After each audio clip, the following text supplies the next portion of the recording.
Bismillahirrahmanirrahim. Asyhadu an la ilaha illallah wa asyhadu anna Muhammadar Rasulullah. Niki wonten ingkang ngalami jamaah salah setunggali. Sesungguhnya ada beberapa orang sing ngalami kados ngeten niki. Namung kula critakaken riyin ilmune menika nggih.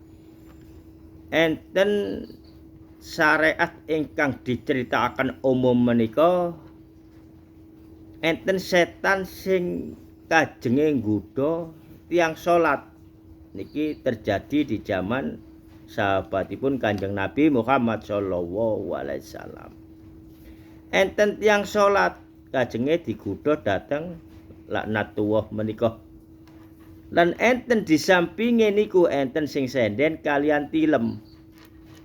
Nah niku nggih, niki cerita umum yang disyariatkan oleh Datullah menika. Wonten sing semerap dateng perwujudan setan niki wau. Setan kon lha opo ning kono? Moko setan niku jawab, "Iya aku kate nggodha wong sing salat iku. Tapi aku gak wani mlebu krana wong ana sing turu niku wau." Apa sing turu iku wau? Iku lebih teko sing menjalankan salat niku wau. Nah niku setane mboten wantun mlebet krana enten sing turu niku mboten wedi ten tiyang sing salat menika. Lah mongko menika salatipun panjenengan ten mriki sedanten, islamipun sekujur tubuh. Nah niku nggih, pun salat, pun kehidupan sing sehari-hari. Niku jamaah ten mriki ngalami ingkang ditangletaken niku wau. Nggih, dalam keadaan tilem terjaga oleh dinilai Allah sebagai ibadah kados salat. Tapi nggih mboten salat, karena mboten nglampahi salat syariat, namun nglampahi kebutuhan fisik niki tilem. Sehingga tidur salah satu jamaah niki wau mendengar ada lantunan ayat-ayat Allah Al-Qur'an.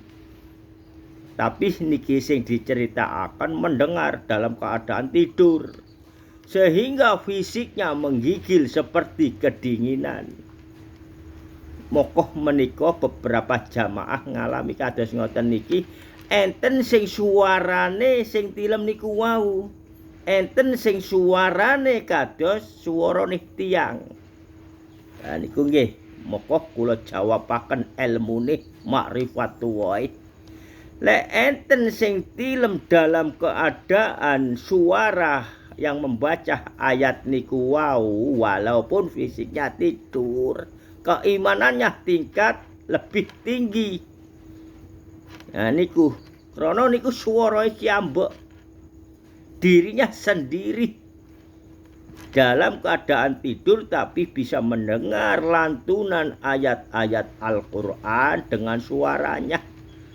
Lah niku keimanannya pun lekat di dalam diri, keislam sekujur tubuhnya lekat di dalam diri. Gini ki mau nggih wonten ngian salah setunggal jamaah ngian sing ngalami ngoten.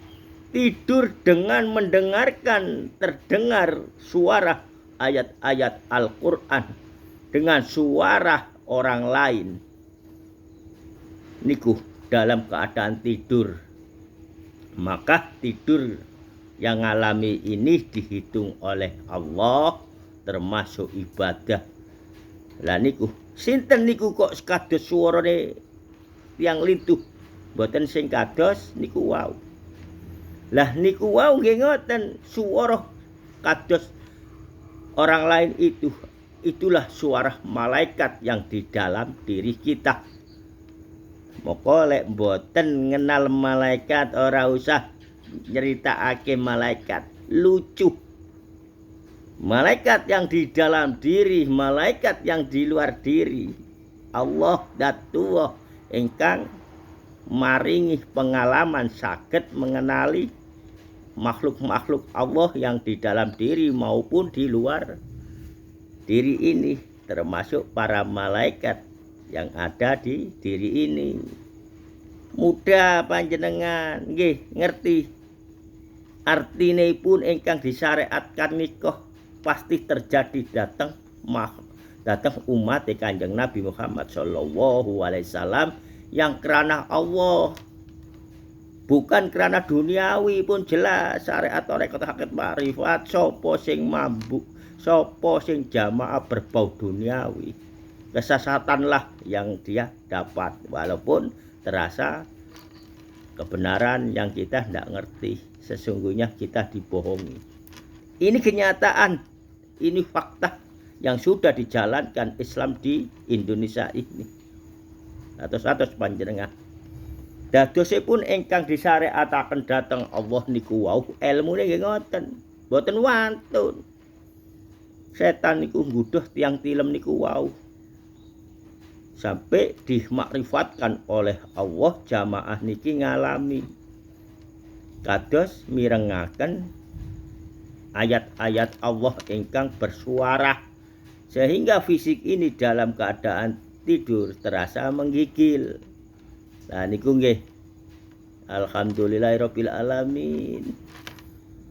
Jamaah niki walaupun nggih enten ujian ilmu ingkang boten disemerapi, cukup disemerapi 5 menit ten mriki, walaupun kula madosine beberapa tahun, beberapa nggih menika ketelarak niku wau, tapi kula alhamdulillah dibimbing Allah untuk menyampaikan ini dengan ikhlas lillahi ta'ala.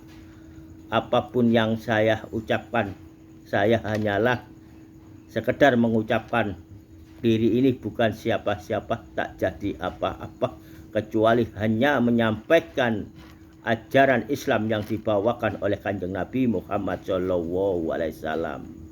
Cukup semanten. Assalamualaikum warahmatullahi wabarakatuh.